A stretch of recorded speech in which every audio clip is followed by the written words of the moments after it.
जय महाराष्ट्र. पुन्हा तुमचं स्वागत आहे अपना गव्हर्नमेंट जॉब या चॅनलवर. तर महाट्रान्सको इलेक्ट्रिकलसाठी फक्त आता शेवटचे 15 दिवस बाकी आहे, राईट. आणि आता प्रिपरेशन कसं करायचं आहे आणि शेवटच्या टप्प्यात काय काय गोष्टी आहे ज्या महत्त्वाच्या आहे, ज्या तुमच्याकडनं मिस झाल्या तर ही अपॉर्च्युनिटी पण तुमच्याकडून मिस होऊ शकते, या सर्वांबद्दल आपण डिस्कशन करणार आहे या व्हिडिओजमध्ये. तर मेन आता मी डिस्कशन करणार आहे तुमचा सेक्शन वाईज, प्रत्येक सेक्शन जो तुमचा आहे, ठीक आहे, बेस्ड ऑन जो पेपर झाला इलेक्ट्रॉनिक्स आणि सिव्हिलचा. तर खूप सारे रिस्पॉन्सेस माझ्याकडे इलेक्ट्रॉनिक्सचे आहेच आणि सिव्हिलचे पण थोडेफार रिस्पॉन्स आहेत. सिव्हिलचे कमी आहे, इलेक्ट्रॉनिक्सचे खूप जास्त आहे, राईट. तर त्याच्यावरून एक अंदाज की पेपर आपला इलेक्ट्रिकलचा कसा असू शकतो. आणि 99%, ठीक आहे, 99% जो आहे तुमचा पेपर तसाच असेल. जर 1% त्यांनी ठरवलं थोडं व्हेरिएशन द्यायचं तर देऊ शकतात, पण मला वाटत नाही 99% आपला पेपर तसं असेल जसा या दोघांचा आला, ठीक आहे. आणि एक सेक्शन जे आहे खूप त्रास दिला सिव्हिल आणि इलेक्ट्रॉनिक्सच्या मुलांना त्यांनी. तर ते सेक्शन जे आहे त्याचा स्टडी तुम्ही कसं करायचं आहे, त्याचे प्रॅक्टिस क्वेश्चन तुम्हाला कुठून मिळणार आहे, सगळ्या गोष्टीबद्दल या व्हिडिओमध्ये आपण डिस्कशन करणार आहे. तर आपला व्हिडिओ स्टार्ट करण्याचं पहिले, तर व्हिडिओ सुरू करण्याआधी तुम्ही खूप लकी आहात. का? तुम्ही विचारते का सर काय झालं असं. तर 3 पॉईंट्स जे आहे ते खूप इम्पॉर्टंट तुमच्यासाठी समजून घ्यायला. एक तर महाट्रान्सफोमध्ये सर्वात जास्त जागा ज्या आहे त्या तुमच्या आहे, मतलब 170 सीट ज्या आहे त्या इलेक्ट्रिकलच्या आहे, फर्स्ट पॉईंट. सेकंड पॉईंट जो आहे की ऑलरेडी इलेक्ट्रॉनिक्स आणि सिव्हिलचा पेपर जो आहे तो झाला आहे, ठीक आहे. त्याच्यामुळे आपल्याला परफेक्ट माहिती आहे आता की इलेक्ट्रिकलचा पेपर कसा येणार आहे आणि तसाच येणार, ठीक आहे. म्हणजे पेपर पॅटर्नबद्दल आपल्याला जे आहे आयडिया आली आहे. आणि थर्ड आणि इम्पॉर्टंट पॉईंट की आधीच तुम्हाला 15-20 दिवसाआधीच त्यांनी नोटिफाय केलं होतं की तुमचा एक्झाम जी आहे ती शेड्यूल झाली आहे 29 डिसेंबरला, राईट. आणि फोर्थ पॉईंट एक ॲडिशनल पॉईंट की महाजेनको 3 दिवस बाकी आहे अजून फॉर्म भरायला. फॉर्म लास्ट डेट 19 आहे. तर महाजेनको पण आहे, ज्यात सेम प्रिपरेशननी तुम्ही महाजेनको पण करू शकतात आणि महाडिस्कॉम याचे पण चान्सेस आहे. म्हणजे 3 रिक्रुटमेंट लगातार सेम प्रिपरेशनवर. आणि आता तुमचं टार्गेट पाहिजे इकडे की महाट्रान्सको पण मिळाली पाहिजे, जेनको पण आणि डिस्कॉम तिघं वॅकन्सी आपल्याला मिळायला पाहिजे, असा तुमचा टार्गेट पाहिजे. आणि या माइंडसेटनी तुम्ही प्रिपरेशन करा, तेव्हा या 3 वॅकन्सीज ज्या आहेत त्या तुमच्या होतील, ठीक आहे. तर डेफिनेटली हे 4 पॉईंट तुमचे आहेत, म्हणून इलेक्ट्रिकल ब्रांच लकी आहे या बाबतीत तरी यावी. ओके, तर आपण स्टार्ट करूया आता इलेक्ट्रिकलपासून, जो तुमचा कोर सब्जेक्ट आहे, और टेक्निकल डोमेनपासून. फर्स्ट सेक्शन आपलं आहे टेक्निकल, ठीक आहे. तर याची जी लेवल आहे तुम्हाला माहिती आहे ऑलरेडी, क्वेश्चन्स किती येणार आहे. तर ते असतील टोटल 50 क्वेश्चन्स, ठीक आहे. याबद्दल तुम्हाला माहिती आहे. पेपरचा जो लेवल आहे तुमचा तो इझी टू मॉडरेट येणार आहे, ठीक आहे. इथपर्यंत तर ठीक आहे, तुम्हाला जवळपास आयडिया असेलच.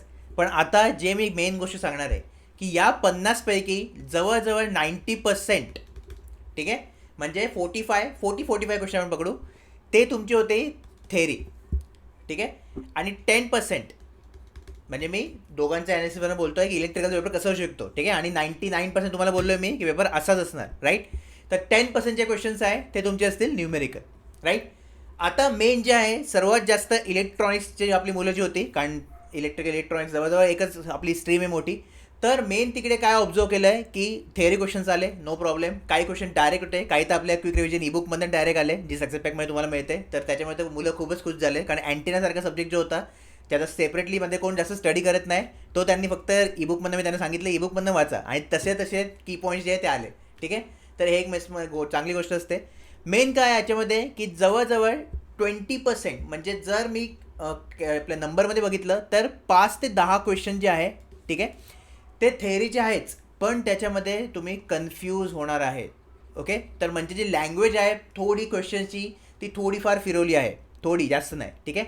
मग त्याच्यामुळे काय झालं, मुलांना कन्फ्युजन झालं, कारण त्या पर्टिक्युलर टाईम पिरियडमध्ये तुम्हाला पेपर द्यायचा आहे, ठीक आहे. पेपरचं टायमिंग खूपच कमी आहे, कारण डेफिनेटली पेपरमध्ये ॲप्टी आहे, रिझनिंग आहे आणि टेक्निकल आहे आणि मराठी, ठीक आहे. मराठी तर आपण पटापट उडवू शकतो, पण मेन हे जे आहे 3, ठीक आहे, ते खूप इम्पॉर्टंट आहे. तर तुम्हाला आता इकडे एक सर्वात जास्त क्लिअर पाहिजे की तुम्ही जे पण टेक्निकलचा स्टडी केला आतापर्यंत त्याचे थेअरी, म्हणजे त्याचे कन्सेप्ट एकदम क्रिस्टल क्लिअर पाहिजे, ठीक आहे. म्हणजे मी तर बोलेल की तुम्ही ॲटलिस्ट 2 ते 3 वेळा रिव्हिजन करून पेपरला जा.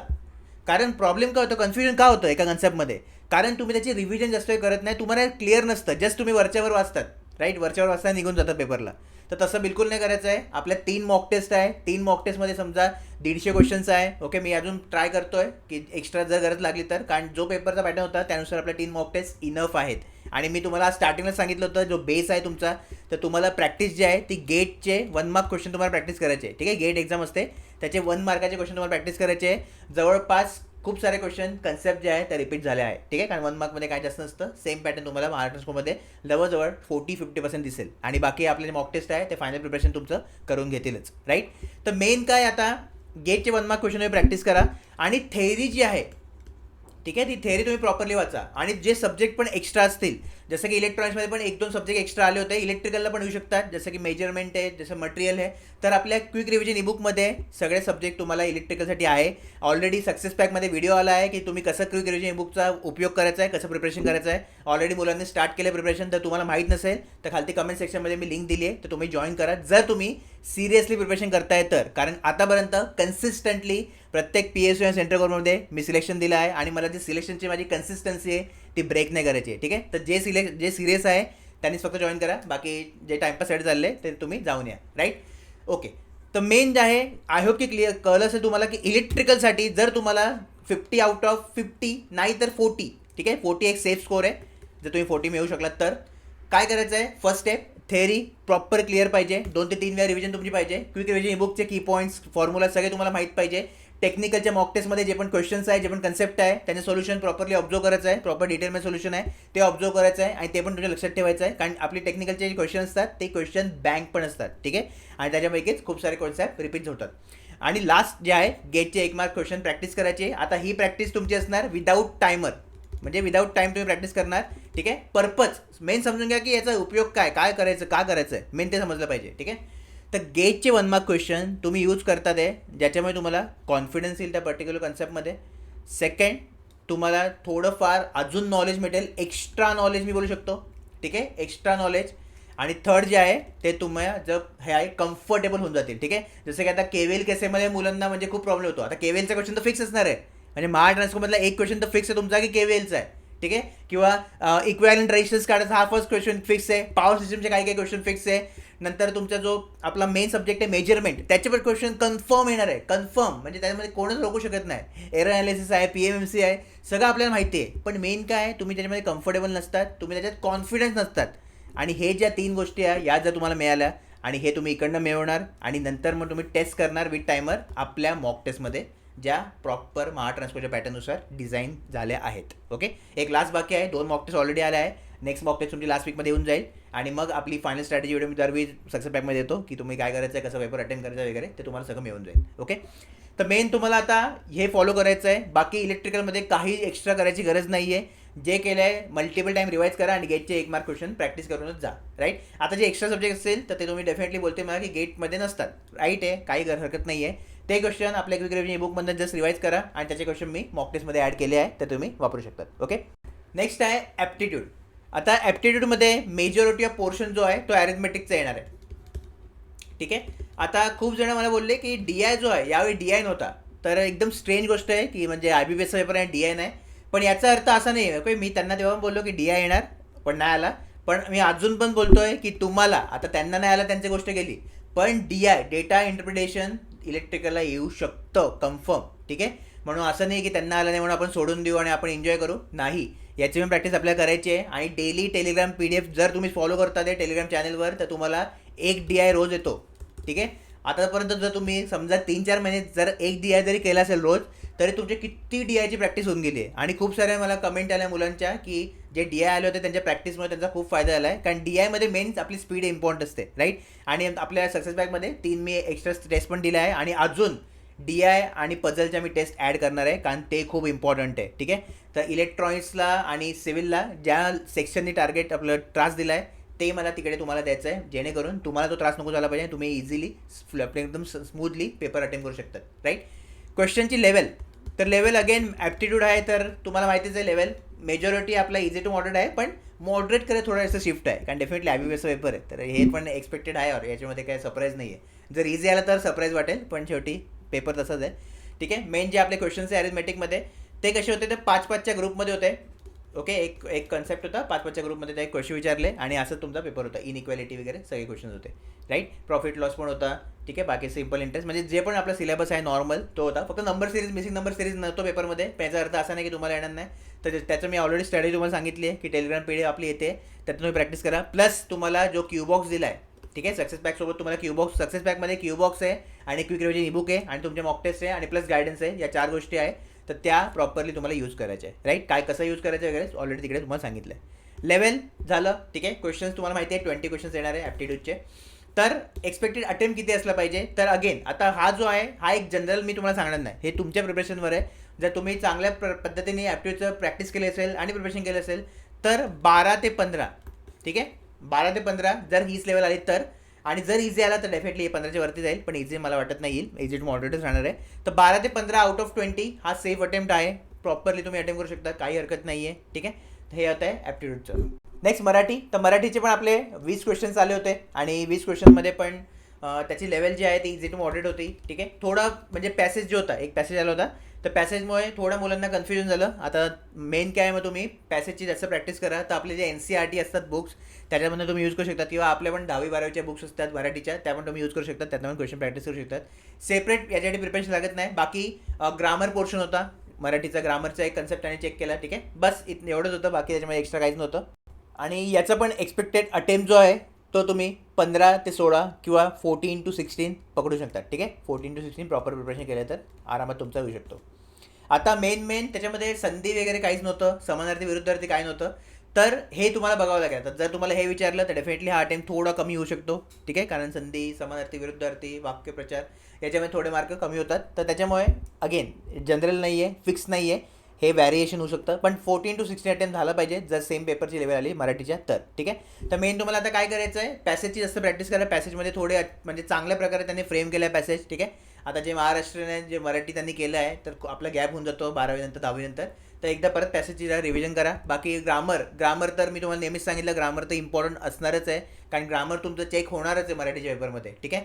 इंग्लिश असो तिकडे पण होणार आहे, मराठी असो, हिंदी असो, कोणत्या पण लँग्वेज असो, तिकडे तुमचं ग्रामरची जी बेसिक टेस्ट आहे ती घेणार असते. तर ग्रामर एकदम स्ट्रॉंग असलं पाहिजे, जे पण कन्सेप्ट आहे ग्रामरमध्ये, ओके. मग ते आपल्या लिंग असो, ठीक आहे, एक वचन, अनेक वचन, खूप साऱ्या गोष्टी आहेत, तर ते तुम्ही एकदा परत रिव्हिजन करून घ्या. येस, आता आहे रिझनिंग. तर कोणीच नव्हता विचार केला की रिझनिंग जो आहे तो सगळ्यांना त्रास देईल, आणि हाच एक सेक्शन होता ज्याने सगळ्यांना खूप जास्त त्रास दिला आहे पेपरमध्ये. आणि याच्यामुळे रिझनिंगमुळे सगळ्यांचा जो अटेम्प्ट आहे, म्हणजे 90 लवर जो माझ्याकडे एवढं रिस्पॉन्स झाले आहे इलेक्ट्रॉनिक्सचा, मी इलेक्ट्रॉनिक्स कट ऑफ व्हिडिओ बनवली आहे, तर 90%च्या म्हणजे मुलांना 100च्या खालती त्यांचा अटेम्प्ट झाला आहे बिकॉज ऑफ रिझनिंग ओनली. कारण रिझनिंगचे क्वेश्चन्स किती आपले 40 क्वेश्चन्स आहे, ठीक आहे. आणि रिझनिंगमध्ये सर्वात चॅलेंजिंग आता आपलं असणार आहे ते आहे पझल. येस, ठीक आहे, तो पझलचा आहे, खूप इम्पॉर्टंट असणार आहे, कारण जवळजवळ 5 पझल, ओके, 5 पझल 5 क्वेश्चन, म्हणजे हे 25 तर इकडेच झाले. बाकी नॉर्मल आपले जे असतात ते क्वेश्चन होते रिझनिंगमध्ये, इझी होऊ शकतात. पण पझल जे आहे त्याची लेवल खूपच जबरदस्त होते. म्हणजे 5 पैकी जवळजवळ 3 पझल जे आहे ते मला, म्हणजे जो पण आता रिस्पॉन्स आला आहे, कारण मी स्वतः पेपर नाही बघितला, ॲक्च्युली मला जायचं होतं पण काही कारणास्तव जाऊ शकलो नाही, पण जो पण रिस्पॉन्सेस आला आहे माझ्याकडे त्याच्यावरनं मुलं बोलली की 3 पझल, ठीक आहे, ते कोणीच अटेम्प्ट करू शकत नव्हतं पेपरमध्ये, कोणीच नाही, म्हणजे कोणी जवळजवळ केलंच पण नाही ते. कारण मला कोणतं तर मिळालं असं की तो बोलेल मी 5 पझल सॉल्व केले, एकाने 2 केले, एकाने 3 केले, खूप कमी जण त्यांनी 3 केले, बाकी ज्यांनी 1-2 पझल तर सॉल्व करून आले होते, म्हणजे 10 क्वेश्चन, ठीक आहे. आणि त्याच्यामध्ये पझलमध्ये पण आता काय आहे, एक बॉक्स पझल आहे, सिटिंग अरेंजमेंटवर आलं, ब्लड रिलेशनवर आलं, ठीक आहे. अजून 2 मला वाटते, एक फ्लोअर बेस्ड होतं आणि एक आपलं नॉर्मल सिटिंग अरेंजमेंट होतं, म्हणजे एक आपलं लिनियर सिटिंग अरेंजमेंट आली आणि एक सर्क्युलरवाली आली, ठीक आहे. या 2 म्हणजे होतं, असे 5 पझल त्यांनी विचारले. इनइक्वॅलिटी पण याच्यात होतं.